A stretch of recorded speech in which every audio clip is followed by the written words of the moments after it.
월급은 오르는데도 통장은 왜 항상 비어 있을까요? 오늘은 그 진짜 이유와 해결할 수 있는 돈 버는 3가지 방법을 차근차근 설명드리겠습니다. 안녕하세요. 투자 인생입니다. 월급이 입금되자마자 사라지는 그 묘한 느낌. 아마도 직장인이라면 누구나 경험해 보셨을 겁니다. 월 초에는 풍족했던 통장 잔고가 월말이 되면 어김없이 바닥을 드러내는 현상. 이것이 대부분의 직장인들이 겪는 공통적인 고민입니다.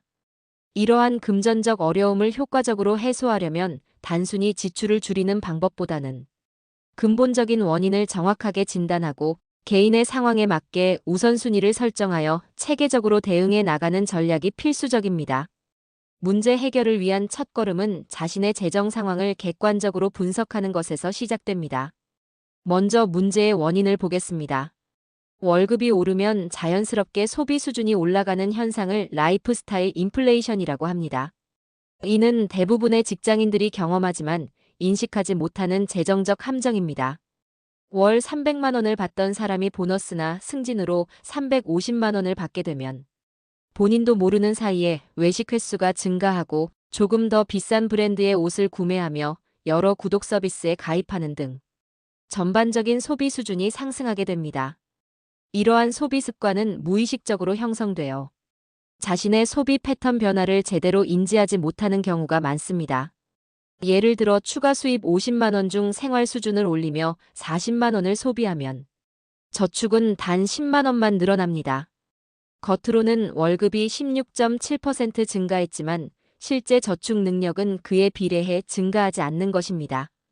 이는 장기적으로 볼 때 재정적 자유를 달성하는데 큰 장애물이 됩니다. 이 패턴이 반복되면 실질적인 자산 증가는 거의 없습니다.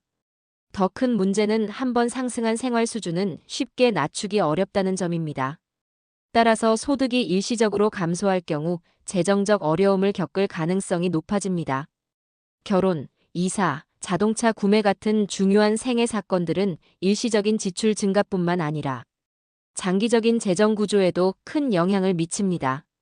특히 한번 늘어난 고정비는 줄이기 어렵다는 점에서 신중한 계획이 필요합니다. 자동차를 구매했을 때는 차량 가격뿐만 아니라 할부금, 보험료, 주차비, 연료비 등 여러 고정 지출이 한꺼번에 발생합니다. 이런 비용들은 대부분 쉽게 줄이기 어려운 특성이 있으며 일단 시작되면 수년간 지속됩니다. 많은 사람들이 이러한 장기적 비용 부담을 제대로 계산하지 않고 결정을 내리는 경우가 많습니다. 그리고 월세 70만 원이던 사람이 결혼 후 전세 대출 상환으로 월 40만 원이 추가된다면 자유롭게 쓸 수 있는 돈이 줄어듭니다. 이는 단순히 월 40만 원이 줄어드는 것 이상의 의미를 가집니다. 투자 여력이 감소하고 예상치 못한 지출에 대응하기 어려워지는 등 재정적 유연성과 안정성이 크게 저하되기 때문입니다. 고정비가 늘면 변동비를 줄이기 어렵고 결과적으로 저축 여력이 감소합니다. 많은 직장인이 자산 관리를 은행 예적금에만 의존합니다. 하지만 인플레이션이 연 23%일 때 예금 이자는 이를 따라잡지 못하는 경우가 많습니다. 특히 최근의 저금리 환경에서는 이 격차가 더욱 두드러지며 장기적으로 실질적인 자산 가치의 하락으로 이어질 수 있습니다. 예를 들어 연 2% 이자에 맡긴 1,000만 원은 실질 구매력이 줄어들 수 있습니다. 인플레이션율이 3%라면 명목상으로는 돈이 늘어나도 1년 후 그 돈으로 살 수 있는 실질적인 가치는 오히려 1% 감소하게 됩니다. 이러한 현상이 수년간 지속되면 예금만으로는 자산을 효과적으로 불려나가기 어렵습니다. 수수료가 높은 펀드나 특정 상품에 몰아넣는 집중 투자도 장기적으로 불리할 수 있습니다. 높은 수수료는 장기 투자 수익률을 크게 잠식할 수 있으며 단일 상품에 집중 투자하는 전략은 분산 투자의 이점을 놓치고 예상치 못한 시장 변동에 취약한 포트폴리오를 만들게 됩니다. 금융 지식 부족으로 자산이 비효율적으로 배분되는 것이 큰 문제입니다.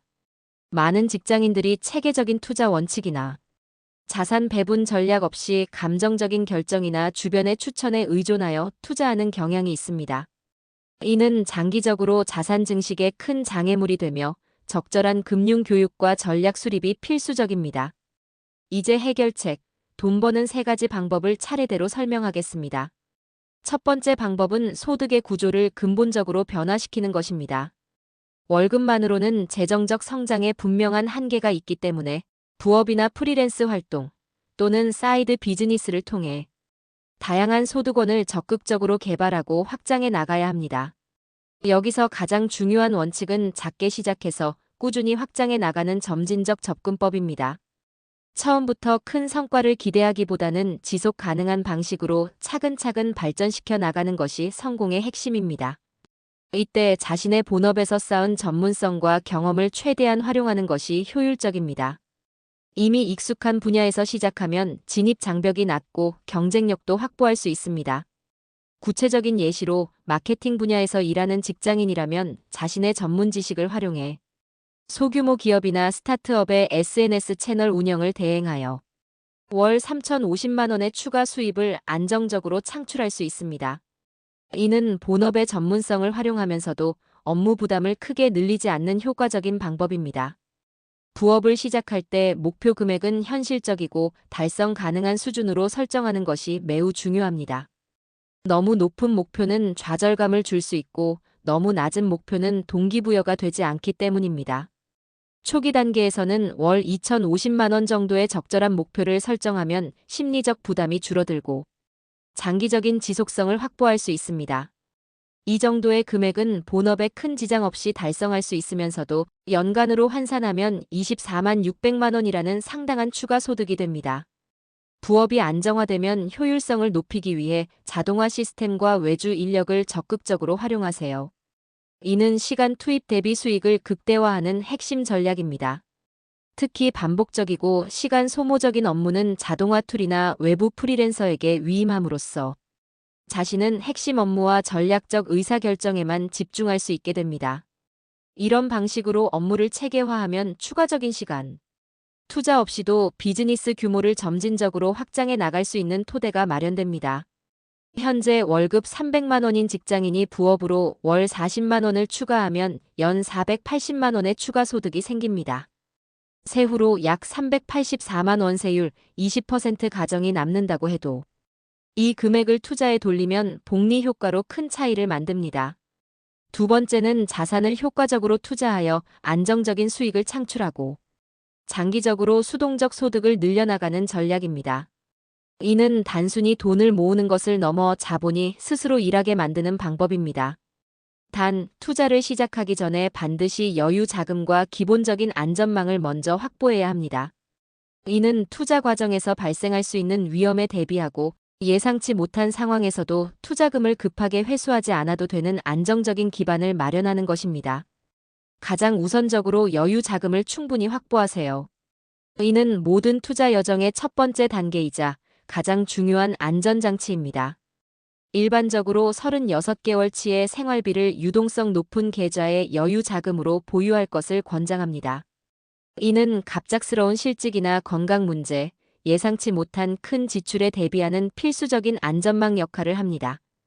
여유 자금이 마련되었다면 세제 혜택이 제공되는 연금 상품과 퇴직연금을 최대한 활용하세요. 이러한 상품들은 세금 또는 감면 혜택을 통해 장기적으로 투자 수익률을 크게 향상시킬 수 있으며 미래를 위한 안정적인 기반을 마련하는 데 큰 도움이 됩니다.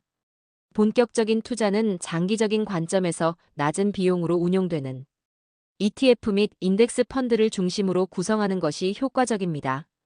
이들은 분산 투자의 이점을 제공하면서도 전문가보다 장기적으로 우수한 성과를 내는 경우가 많으며 낮은 수수료로 인해 실질 수익률이 높게 유지됩니다.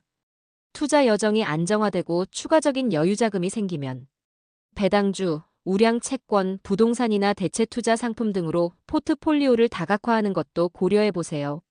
이러한 다양한 자산 클래스의 조합은 전체 포트폴리오의 위험을 분산시키면서도 안정적인 수익을 창출하는 데 기여합니다. 시장 타이밍을 맞추려는 시도보다는 적립식 투자 방식을 활용하면 시장의 단기적 변동성으로 인한 위험을 효과적으로 줄일 수 있습니다. 정기적으로 일정 금액을 투자함으로써 장기적으로 시장의 상승 추세를 활용하는 효과적인 방법 중 하나입니다. 투자 상품을 선택할 때는 항상 수수료가 낮은 상품을 우선적으로 고려하고 단일 종목이나 섹터에 집중 투자하기보다는 다양한 자산 클래스와 지역에 걸쳐 포트폴리오를 분산하는 것이 중요합니다. 이러한 분산 투자 전략은 예상치 못한 시장 변동이나 특정 섹터의 하락으로부터 자산을 보호하는 데 핵심적인 역할을 합니다. 장기 투자 전략의 효과를 극대화하기 위해서는 매년 또는 분기별로 포트폴리오를 정기적으로 리밸런싱하여 원래 계획했던 자산 배분 비중을 꾸준히 유지하는 것이 매우 중요합니다. 이는 자동으로 싸게 사서 비싸게 파는 효과를 가져오며 감정적 판단을 배제한 체계적인 투자 원칙을 지킬 수 있게 해줍니다. 이러한 투자 전략이 실제로 어떤 효과를 가져오는지 구체적인 예시를 통해 살펴보겠습니다. 매월 20만 원을 연 평균 6%의 수익률로 20년 동안 꾸준히 적립해 나간다면 복리 효과에 의해 최종적으로 약 7천만 원대의 상당한 자산을 형성할 수 있습니다. 이는 단순히 원금만 모았을 때의 4,800만 원보다 2,200만 원 이상 늘어난 금액으로 투자의 장기적 효과를 명확하게 보여줍니다. 물론 이러한 수치는 시장의 변동성과 경제 상황에 따라 실제로는 다소 달라질 수 있으므로 단기적인 수익률 변동에 일희일비하기보다는 장기적인 관점에서 꾸준함을 유지하는 것이 무엇보다 중요합니다. 역사적으로도 주식시장은 단기적으로는 등락을 반복하지만 장기적으로는 우상향 곡선을 그려왔습니다. 세 번째는 지출의 품질을 높이는 것입니다. 단순히 지출을 줄이는 데 집중하기보다는 스마트 스pen딩이라고 불리는 전략적인 지출 방식을 채택하는 것이 더 효과적입니다. 무조건 줄이는 것이 능사는 아닙니다. 때로는 적절한 투자와 지출이 장기적으로 더 큰 가치와 절약을 가져올 수 있습니다. 예를 들어 품질이 좋은 제품에 조금 더 투자하면 자주 교체하는 비용을 줄일 수 있습니다. 중요한 건 가치 있는 지출에만 돈을 쓰는 습관입니다. 이는 자신의 삶의 질과 행복에 실질적으로 기여하는 항목에 우선순위를 두고 그렇지 않은 지출은 과감히 제거하거나 최소화하는 접근법입니다. 고정비를 점검하세요. 매달 자동으로 빠져나가는 금액이기 때문에 한번 설정해 놓으면 잊기 쉽지만 이러한 고정 지출이 장기적으로 재정 상태에 미치는 영향은 매우 큽니다. 모든 구독과 요금제, 보험을 재검토하세요. 현재 사용 중인 모든 서비스가 정말 필요한지, 더 저렴한 대안은 없는지, 혹은 가족요금제나 결합상품으로 전환하면 혜택을 받을 수 있는지 꼼꼼히 살펴보는 것이 중요합니다. 1년간 쓰지 않은 구독이 있다면 과감히 끊으세요. 많은 사람들이 사용하지 않는 서비스에 매달 비용을 지불하고 있습니다. 이러한 좀비 구독을 정리하는 것만으로도 상당한 금액을 절약할 수 있습니다. 큰 지출은 비교 구매하세요. 충분한 시간을 두고 여러 옵션을 비교하면 동일한 제품이나 서비스에 대해 최대 20%까지 절약할 수 있는 경우도 많습니다. 자동차, 가전, 보험 등은 대출 조건과 장기 비용을 비교해 결정하세요. 초기 구매 가격뿐만 아니라 유지비, 보험료, 에너지 효율성, 감가상각 등 총 소유 비용을 고려한 의사결정이 장기적으로 더 경제적입니다. 충동 구매를 방지하세요. 감정에 휘둘린 소비 결정은 대부분 후회로 이어지며 이를 방지하기 위한 체계적인 접근법이 필요합니다. 구매 전 72시간 룰을 적용하거나 장바구니에 3일간 놔두는 방법이 효과적입니다.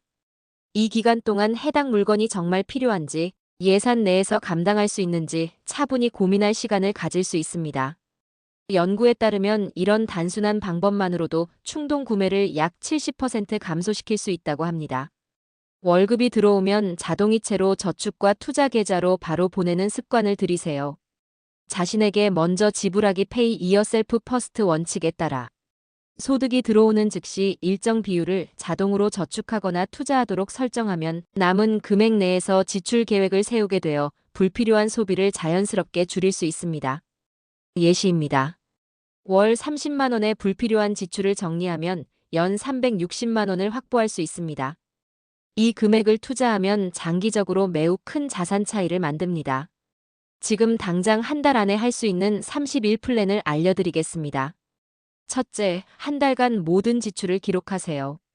항목별로 정리하면 불필요한 지출을 발견하기 쉽습니다. 둘째, 불필요한 구독 멤버십 3개 이상 해지하세요. 셋째, 여유 자금 목표를 수립하세요. 현재 생활비의 3개월치부터 시작하세요.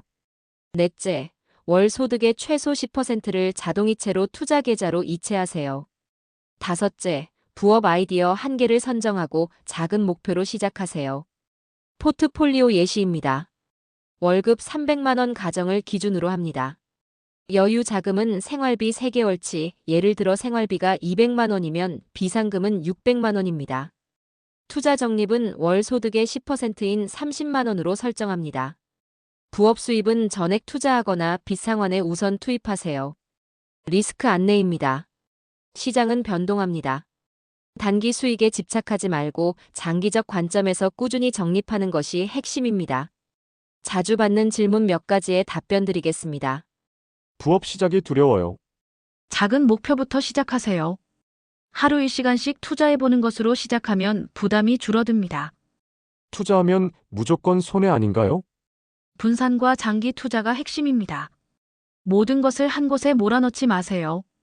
월 10% 적립은 부담돼요. 처음엔 3-5%부터 시작해 점진적으로 늘리세요. 오늘 정리하면 이렇습니다. 월급이 올라도 돈이 없는 이유는 소비 패턴, 고정비 증가, 비효율적 자산 배분 때문입니다. 해결책은 소득 구조 변경, 투자 확대, 지출 최적화의 세 가지입니다. 지금 당장 31플랜을 실행해 보세요. 영상이 도움이 되셨다면 좋아요와 구독, 댓글도 부탁드립니다. 감사합니다.